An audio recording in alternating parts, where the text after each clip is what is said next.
selamat pagi Sobat Pajak and welcome to Tax and Talk. Tax Smart, Talk Smarter. Yeay, perdana nih ya. Tapi kira-kira boleh tahu nggak nih kenapa nama podcast kita kali ini Tax and Talk? Nah, sesuai nama podcast kita kali ini, pastinya kita akan bincang santai nih mengenai pajak. So relax, prepare some snacks, and bear with us for the next few minutes. Kalau aku sih udah nyiapin kayak snack kecil-kecilan gitu ya. Kalau Saski sama Alfa nih, udah nyiapin apa sih buat kita ngobrol selama beberapa waktu ke depan? Aku sih nyiapin kopi ya, soalnya sekarang tuh aku ngerasa lagi ngantuk-ngantuk kayak gitu deh. Jujur sama sih, apalagi ini kan jam-jam ngantuk nih. Aku juga udah nyiapin kopi nih buat nemenin kita podcast selama ke depannya. Wih, udah siap semua dong ya buat diskusi kita kali ini. Kayaknya para penonton juga udah gak sabar nih buat masuk ke dalam diskusinya. Tapi sebelum masuk ke diskusinya, Sobat Tax and Talk udah pada tahu belum sih kita nih mau bahas apa ya? Sampai harus ketemu tatap muka gini, genting banget gak sih nggak bisa lewat telepon loh. Wow, jangan-jangan mau ada announcement giveaway ya? Waduh, excited-nya sih sama ya kayak mau dapat hadiah gitu, tapi enggak dong. Di sini aku Suci sama rekan-rekan aku ada Saski dan Alfa akan membahas mengenai pemeriksaan pajak sebagai pilar transparansi dan akuntabilitas dalam pemberantasan korupsi. Wah, jujur ini topiknya berdaging banget gak sih teman-teman? Jujur setuju banget sih, apalagi di tengah skeptisisme masyarakat terhadap stigma perpajakan nih yang berbeda-beda. Padahal ya, pajak tuh bisa loh jadi salah satu cara buat memberantas korupsi lewat pemeriksaan pajak. Bener banget. Jadi seperti yang kita tahu ya, pajak ini sebenarnya salah satu pilar utama dalam keuangan negara. Tapi apa jadinya ya kalau sektor perpajakan yang harusnya jadi kekuatan malah disusupi korupsi? Apa yang bisa kita lakukan untuk memperbaiki situasi seperti ini? Oke, jadi nih guys, di podcast ini kita akan mengupas latar belakang masalah korupsi dalam sektor pajak. Kenapa sih pemeriksaan pajak itu sangat penting dan solusi-solusi apa yang dapat diterapkan? Yuk kita kupas tuntas. Oke, kita kupas tuntas dulu nggak sih? Yang pertama kita harus mulai dari data-data tentang korupsi yang ada di Indonesia nih. Nah, kalau kita lihat data dari Indonesia Corruption Watch atau ICW pada tahun 2023 aja ada 791 kasus korupsi yang tercatat. Banyak banget nggak sih guys? Banyak banget. Bener-bener. Nah, lebih parahnya lagi nih ya, jumlah ini tuh naik dari 579 kasus pada tahun 2022 dan 533 kasus pada tahun 2021. Nah, kenaikannya ini tuh dari tahun 2022 ke tahun 2023 sebanyak 212 kasus. Nah, ini aja ya guys, baru kasus korupsi yang tercatat. Coba deh, kira-kira ada berapa banyak ya kasus korupsi yang selama ini tuh gak terungkap atau gak tercatat gitu. Itu beneran Ci, baru yang tercatat doang? Benar, sumpah. Ini yang tercatat doang. Berarti apa mungkin ya korupsi di Indonesia ini sebenarnya terjadi secara sistematik? Bisa jadi sih. Secara kan tadi disebutkan kalau korupsi tiap tahunnya meningkat ya. Jadi sebenarnya ini tuh menunjukkan kalau stigma standar kejujuran publik dan integritas pribadi masyarakat tuh kian terkikis. Oh, jadi semakin kesini tuh korupsi seakan-akan dinormalisasi ya. Padahal seharusnya gak dinormalisasi gak sih guys? Karena itu kan suatu hal yang salah dan menyalahi moral gitu ya. Nah, terus ya, saking maraknya kasus korupsi nih di Indonesia, Kejaksaan Republik Indonesia sendiri itu sampai mengidentifikasi 10 sektor rawan korupsi. Di antaranya itu termasuk sektor perpajakan sebagai salah satu sektor yang rawan korupsi loh guys. Kalau misalnya sektor perpajakan termasuk sektor yang rawan korupsi, berarti ini tuh berdampak banget ya ke penerimaan negara. Penerimaan negara bakal jadi turun gak sih? Nah, bener banget sih. Coba bayangin nih, pajak itu kan merupakan sumber penghasilan negara yang utama. Hal ini tuh terbukti nih dalam data APBN yang dikeluarkan oleh Kemenko. Secara nominal, realisasi sementara komponen pendapatan negara dari penerimaan pajak itu sekitar sebesar 2.000 triliun. Kemudian, penerimaan negara bukan pajak itu hanya 615 triliun. Lalu, realisasi hibah itu cuma 12 triliun. Di sini kan kelihatan banget ya kalau jomplang. Jujur ya, aku juga baru ngeh ternyata kalau jomplangnya segitu banget. Nah, selain itu ya, korupsi ini juga merusak kepercayaan masyarakat pada pemerintah. Mengutip Uslanar dalam The Impact of Tax Audit and Corruption Perception on Tax Evasion, karya Irawan dan Utama, dikatakan bahwasanya wajib pajak tuh cenderung melakukan tax evasion atau penghindaran pajak ketika korupsi oleh birokrasi pajak terjadi atau ketika kualitas pelayanan publik oleh pemerintah tuh buruk. Iya sih, karena hal itu banyak wajib pajak yang memilih buat ngelakuin tax evasion, di mana itu adalah penghindaran pajak secara ilegal dan melanggar hukum. Mereka tuh ngerasa pajak yang mereka bayarkan malah disalahgunakan, jadi mereka memilih untuk melakukan tax evasion. Mengkhawatirkan banget sih ya ternyata. Tapi kalau boleh tahu sebenarnya tax evasion sendiri itu tuh apa sih lebih lanjutnya ya, penjelasan lebih lanjutnya. Terus kalau boleh tahu nih kenapa ya bisa disebut melanggar hukum? Oke, jadi gini, tax evasion itu merupakan pelanggaran terhadap undang-undang dengan maksud melepaskan diri dari pajak atau mengurangi dasar penetapan pajak dengan cara menyembunyikan sebagian dari penghasilan oleh WPWP ini. Nah, pelanggaran-pelanggaran ini tuh mengimplikasikan kalau perilaku tax evasion merupakan hal ilegal. Ya, intinya sih kayak mengurangi pajak terutang dengan cara melanggar hukum. Melanggar hukum ya. Bener sih, pajak itu kan sebenarnya merupakan kontribusi wajib kita sebagai wajib pajak kepada negara. Gimana pengertian pajak sendiri tuh di pasal 1 angka 1 UKUP merupakan suatu kontribusi wajib yang pemungutannya bersifat memaksa. Hal ini berarti setiap warga negara yang telah memenuhi persyaratan menjadi wajib pajak itu tuh diwajibkan untuk melakukan kewajiban perpajakannya sebagai bentuk imbalan pada negara. Aku juga pernah baca buku dari Graham Brooks yang berjudul Criminology of Corruption: Theoretical Approaches. Korupsi sendiri merupakan penyalahgunaan posisi kepercayaan untuk mendapatkan keuntungan yang tidak semestinya, sehingga dapat dikatakan nih bahwa wajib pajak yang melakukan tax evasion merupakan bentuk dari korupsi. Oh, berarti tax evasion itu tuh termasuk korupsi ya kalau menurut dia gitu. Berarti ya emang korupsi di sektor pajak ini tuh udah kayak lingkaran setan gitu ya. Kalau nggak segera diputus, kepercayaan masyarakat tuh bakal semakin hilang. Terus korupsi dari birokrasi perpajakan juga bakalan nurunin kepatuhan masyarakat dalam melakukan kewajiban perpajakannya, kemudian akan menimbulkan tindakan tax evasion pada masyarakat. Benar-benar. Ngingetin aku sama suatu teori yang pernah aku baca. Namanya itu corruption spillover effect. Jadi korupsi tuh bisa ada efek dominonya loh yang melibatkan institusi pemerintahan tertinggi sampai ke masyarakat. Efek domino berarti kayak itu tuh bakal saling mempengaruhi satu sama lain ya. Wah, itu parah banget sih. Makanya nih, kita tuh sebenarnya butuh mekanisme yang bisa meningkatkan transparansi dan akuntabilitas untuk meningkatkan mutual trust di antara kedua pihak. Salah satunya adalah pemeriksaan pajak. Tapi ngomong-ngomong soal pemeriksaan pajak ya, sebenarnya pemeriksaan pajak tuh apa sih? Dan emang beneran bisa ya untuk meningkatin mutual trust? Oke, jadi pemeriksaan pajak sendiri ini tuh adalah proses yang dilakukan oleh otoritas pajak seperti DJP untuk memastikan wajib pajak memenuhi kewajibannya. Ini tuh mencakup pengecekan nih apakah wajib pajak sudah menghitung, menyetor, dan melaporkan pajaknya udah bener atau belum. Jadi ini adalah proses di mana otoritas pajak memastikan apakah wajib pajak sudah menjalankan kewajibannya sesuai aturan. Nah, dari pemeriksaan pajak itu tuh pastinya dong ada fungsi-fungsi kenapa pemeriksaan pajak itu dilaksanakan. Nah, yang pertama nih ya, itu buat meningkatkan kepatuhan wajib pajak, baik secara sukarela maupun karena tekanan dari otoritas pajaknya. Yang kedua, buat memastikan transparansi. Yang ketiga, itu mengurangi peluang dari korupsi tersebut, baik dari sisi pejabat pajak maupun wajib pajak. Oh, jadi kayak kalau misalnya masyarakat tahu pajak yang mereka bayarin itu digunakan dengan baik, jadi kepercayaan tuh akan meningkat dengan sendirinya ya. Jadi ujungnya ya mutual trust antar pemerintah dan masyarakat juga akan meningkat. Kepercayaan ya. Bener banget, karena mutual trust itu penting guys, antara wajib pajak atau masyarakat dan pemerintah sebagai salah satunya tuh sebagai otoritas pajak gitu ya. Kenapa sih kepercayaan ini tuh sangat penting?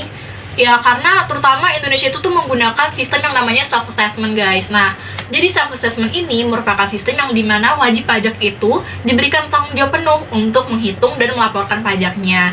Jadi tanpa pemeriksaan yang memadai, sistem ini tuh sangat rentan banget buat disalahgunakan. Bener kan ya, jadi kita kan kayak diberi kepercayaan untuk melakukan kewajiban perpajakannya secara mandiri.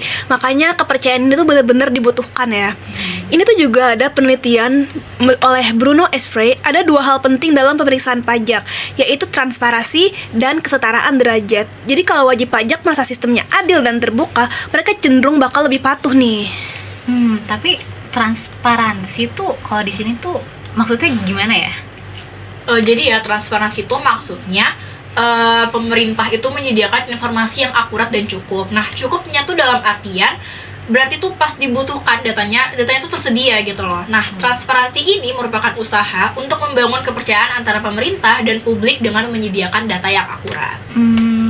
Kalau gitu berarti sebuah data bisa diakses oleh publik dong. Kayaknya nggak semuanya deh. Ini tuh Kak, ada berdasarkan UU nomor 14 tahun 2008, informasi publik itu ada juga nih klasifikasinya. Jadi ada informasi yang terbuka dan ada yang dikecualikan. Di antara yang dikecualikan itu termasuk rahasia negara, rahasia pribadi, dan rahasia bisnis.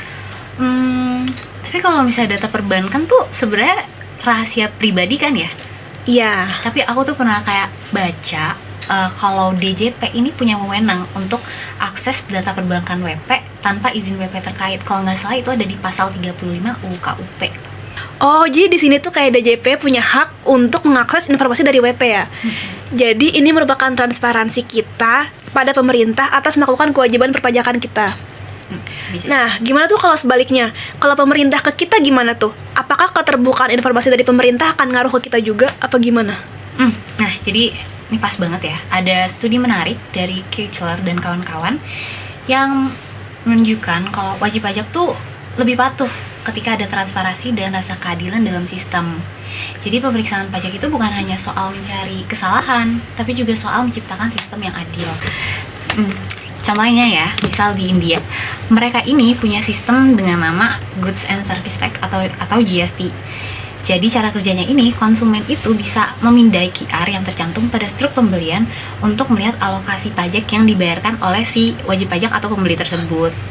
Nah, selain itu ternyata sistem mereka ini juga menyediakan rincian jumlah pajak yang dibayarkan, juga nama dan identitas pedagang. Jadi untuk menghindari transaksi ilegal sama pengenaan pajak yang nggak semestinya gitu. Bagus tuh, bagus. Jadi salah satu transparansi itu udah pernah digunakan ya di India lewat sistem perpajakannya gitu ya. Terus ya ada penelitian nih yang membuktikan bahwa transparansi itu tuh juga memang ampuh gitu buat mengurangi korupsi. Nah, jadi penelitiannya itu dilakukan di Cina atas kampanye anti korupsi pada 2012. Nah, hasilnya adalah anti korupsi pada tahun 2012 ini membuat petugas pajak termasuk para pemeriksanya nih bekerja lebih rajin dan lebih teliti dalam memeriksa pajak-pajaknya. Nah, karena mereka itu sadar mereka lagi diawasi, jadi mereka lebih teliti gitu. Nah, hal ini menunjukkan bahwa transparansi memiliki efek preventif terhadap korupsi. Oke, jadi transparansi itu secara nggak langsung merupakan bentuk preventif ya, karena dia menciptakan efek takut gitu. Jadi pemerintah tuh juga bakal takut kalau mau ngapa-ngapain, dan wajib pajak juga akan lebih hati-hati dalam melakukan kewajiban perpajakannya. Tapi nih, ada tantangannya juga nih teman-teman. Kenapa? Kalau kinerja pemerintah buruk, transparansi malah bisa membuat masyarakat skeptis. Karena nih, transparansi itu harus diiringi dengan pelayanan publik yang baik. Ya, jadi pemerintahan pajak tuh ternyata nggak bisa berdiri sendiri ya. Harus ada upaya lain, seperti pengelolaan pajak yang baik dan sanksi yang tegas bagi pelanggar. Berarti pemeriksaan pajak itu harus baik gitu ya. Tapi apa sih yang bikin pemeriksaan pajak itu tuh bisa dikatakan baik? Apa aja sih tantangannya? Sebenarnya sih indikatornya tuh ada beberapa ya. Pertama, cakupan pemeriksaan tuh harus relevan. Jadi artinya pemeriksaan pajak itu harus fokus pada sektor atau wajib pajak yang berisiko tinggi. Nah, kedua, kualitas pemeriksaannya juga harus didukung oleh data yang akurat. Coba kalau misalnya mereka pakai data asal nyebut, itu kan gak banget ya. Iya nih, dan ngomong-ngomong tentang data yang akurat, di sini nih pemanfaatan teknologi menurut aku penting banget. Contohnya nih adalah teknologi Automatic Exchange of Information atau AOI. Jadi pemeriksaan bisa lebih efektif nih, karena AOI sendiri adalah pertukaran informasi rekening keuangan antara otoritas pajak di negara-negara terkait. Nah, sistem ini memungkinkan negara saling bertukar informasi keuangan nih. Jadi wajib pajak tuh sulit lah untuk menyembunyikan aset, terutama di luar negeri, karena udah ke-tracking. Bener juga itu ya, teknologi emang bener sih. Teknologi ini zaman sekarang ya apalagi membantu banget kehidupan manusia. Tentunya juga membantu meningkatkan efisiensi dan mengurangi potensi manipulasi data. Bener banget. Tapi ngomong-ngomong ya, apa aja sih teknologi yang udah diterapin di Indonesia? Emang kita udah secanggih itu ya? Udah dong, jangan remehin gitu dong. Nah, jadi ya, Indonesia ini juga nggak mau ketinggalan loh guys. Nah, sekarang nih ya, di Indonesia itu udah ada beberapa teknologi unggulan. Misalnya kayak e-filing, e-faktur. Nah, itu kan baru 2 dari sekian banyak aplikasi pajak yang saat ini digunakan gitu ya, diterapkan. Nah, kedepannya bakalan ada sistem Cortex yang bakal berlaku per Januari 2025 nih. Jadi di Cortex itu nanti semuanya nih dari e-filing, e-faktur, dan aplikasi lain-lainnya itu terintegrasi di satu aplikasi aja. Jadi kita cukup akses lewat satu aplikasi aja gitu. Oh, aku pernah nih baca tentang e-filing yang tadi udah disebutin sama Suci. Jadi e-filing ini memudahkan wajib pajak untuk melaporkan pajaknya secara online tanpa harus datang ke kantor pajak. Ini tuh nggak cuman efisien, tapi juga mengurangi risiko manipulasi data karena semuanya udah langsung tercatat secara digital. Jujur ya, dengan sistem administratif yang serba online gini, itu kan sesuai dengan prinsip pajak ya, yaitu ease of administration. Ini tuh selain akan memudahkan Fiskus dalam melakukan pemeriksaan perpajakan, ini juga akan meningkatkan kepatuhan masyarakat karena sistemnya yang terkesan mudah. Ya, ada hal juga tuh yang serupa sama e-filing, yaitu e-faktur. Jadi e-faktur ini memungkinkan ya pengelolaan faktur pajak secara elektronik. FYI aja ya teman-teman, faktur pajak ini dipakai buat di PPN sebagai bukti pungutan pajak yang dibuat oleh pengusaha kena pajak yang melakukan penyerahan barang kena pajak atau penyerahan jasa kena pajak. Nantinya ini akan jadi bukti untuk melakukan pengkreditan pajak masukan dan pajak keluaran. Nah, dengan adanya e-faktur, transaksi yang terjadi tuh langsung tercatat dan lebih sulit deh untuk dimanipulasi. Oke. Jadi ya sekarang aku udah mulai agak-agak ngerti lah ya tentang e-faktur ataupun e-filing gitu, karena tadi udah jelasin kan sama Saski sama Alfa. Nah sekarang aku bakalan jelasin sedikit nih tentang Cortex yang nanti bakalan kita pakai per Januari 2025. Jadi Cortex ini tuh merupakan suatu sistem teknologi informasi dalam administrasi perpajakan yang bertujuan untuk mengotomatisasi proses bisnis yang dijalankan oleh DJP sebagai pihak yang memegang otoritas perpajakan. Nah jadi nih ya, nanti sistemnya itu bakalan jadi lebih otomatis. Beberapa proses bisnis yang akan diotomatisasi dalam sistem administrasi Cortex itu tuh diantaranya ada proses pendaftaran wajib pajak, pemrosesan surat pemberitahuan dan dokumen perpajakan lainnya, pemrosesan pembayaran pajak, serta kegiatan pemeriksaan dan penagihan pajak.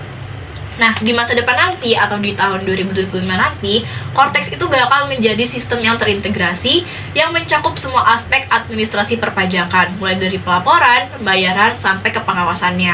Jadi nih, dengan Cortex, otoritas pajak tuh bisa melakukan analisis data yang lebih mendalam untuk mendeteksi pelanggaran-pelanggaran yang terjadi. Aduh, emang kalau ngomongin soal teknologi itu sekarang udah canggih banget ya. Benar. Misal selain kayak teknologi kayak big data dan kecerdasan buatan itu juga bisa dimanfaatin loh ternyata. Misal kayak untuk data dari transaksi perbankan atau data aktivitas perdagangan atau data laporan keuangan tuh bisa diintegrasiin untuk memverifikasi kebenaran laporan pajak. Jadi untuk check and recheck. Benar-benar. Jadi itu benar-benar apa ya? Game changer gitu loh guys. Nah, dan itu nggak hanya membantu otoritas pajak ya, tapi juga membantu kita masyarakat sebagai wajib pajak supaya kita tahu nih gimana sih transparansi dari perpajakan itu tersebut gitu.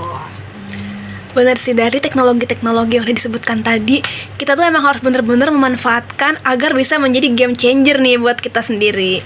Tapi sayangnya di Indonesia, tantangan utamanya itu sebenarnya adalah keterbatasan sumber daya. Karena gimana ya, pemeriksaan pajak itu tuh jumlahnya tuh masih dikit dibandingkan dengan wajib pajak yang sangat banyak. Apalagi kan wajib pajak perlu diawasi juga kan. Nah, selain itu tuh ada juga nih masalah koordinasi. Misalnya, sulitnya mendapatkan data dari wajib pajak. Jadi nih, meskipun ada teknologi, tetap yang menjadi dasar penting dari pemeriksaan itu sendiri ya soal sumber daya dan data ataupun keterangan yang diperlukan. Jadi tantangannya tuh ya itulah ya, tentang sumber daya ataupun data-data dan keterangan yang bakal diperlukan nih. Tapi kira-kira ada nggak sih solusi yang bisa mengatasi gitu loh dari tantangan-tantangan ini? Bisa nih. Jadi pertama, pemerintah bisa menggunakan segmentasi wajib pajak. Jadi wajib pajak dikelompokkan berdasarkan tingkat risiko. Wajib pajak yang berisiko tinggi diberi prioritas nih dalam melakukan pemeriksaan.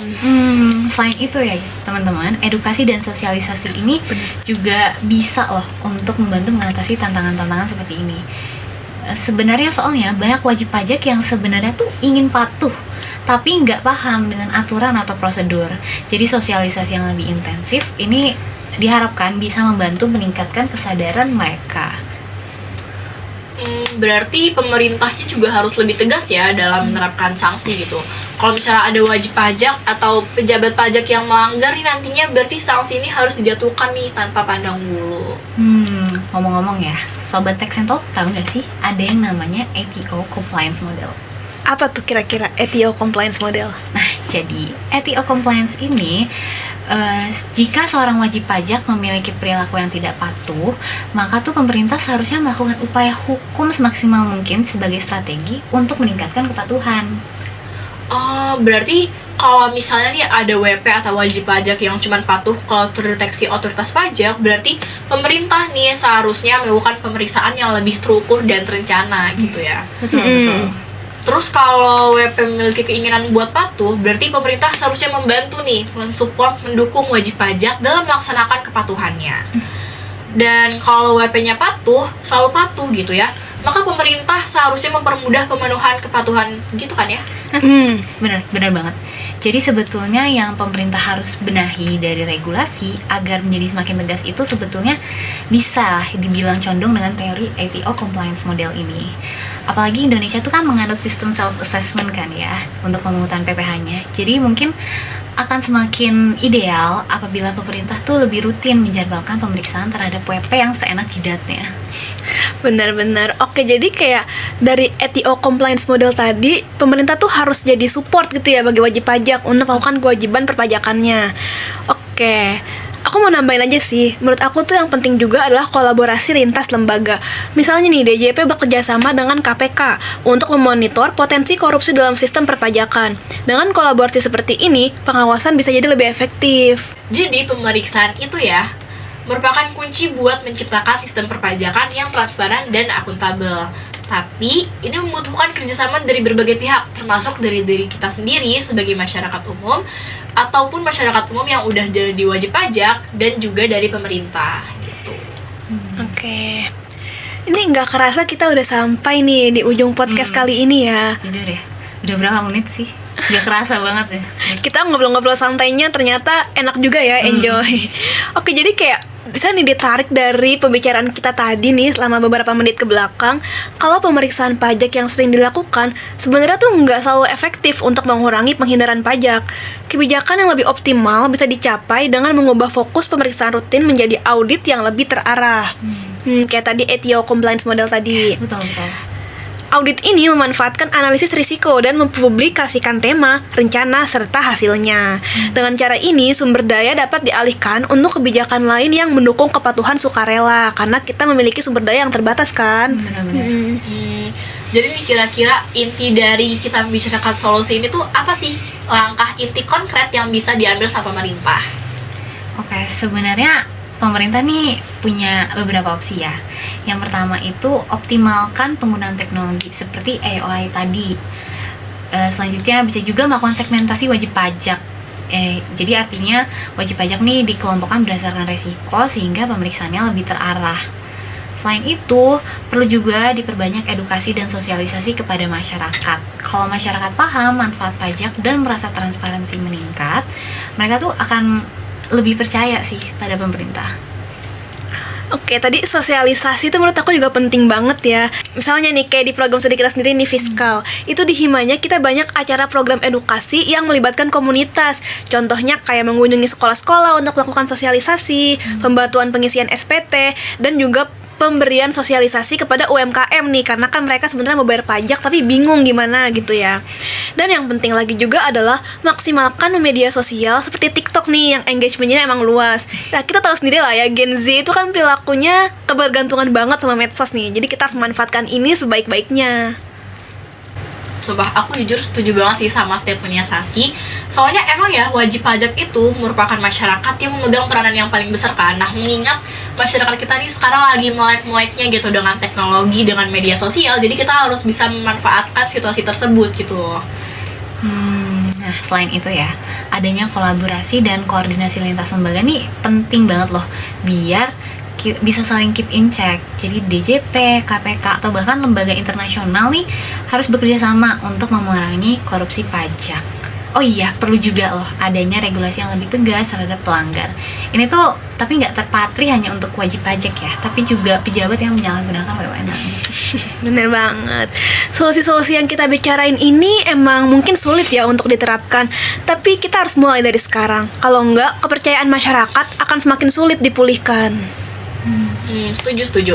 Terus ya, ini tuh bukan cuma tanggung jawab pemerintah aja, tapi kita sebagai masyarakat juga harus berperan, misalnya nih dengan cara menjadi wajib pajak yang patuh dan aktif mengawasi penggunaan pajak. Jadi kita nggak sekadar memberikan atau menyumbangkan sesuatu kepada negara, tapi kita juga harus aktif mengawasi dan menagih hak-hak kita gitu loh, terutama salah satunya terkait dengan transparansi tersebut gitu. Jadi dari pembahasan hari ini kita bisa lihat ya bahwa pemeriksaan pajak itu sangat penting. Bukan hanya soal memungut pajak, tapi juga soal menciptakan transparansi dan memberantas korupsi. Dan kita semua nih punya peran nih di sini, baik sebagai wajib pajak maupun sebagai bagian dari masyarakat yang peduli dengan transparansibilitas dan akuntabilitas.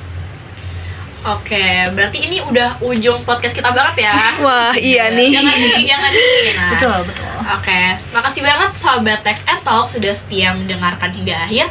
Jangan lupa share podcast ini ke teman-teman kalian dan mari bersama-sama mendukung Indonesia yang lebih baik. Sampai jumpa di kesempatan berikutnya. Tetap semangat dan berkontribusi untuk Indonesia yang lebih transparan. See you Sobat Text and Talk.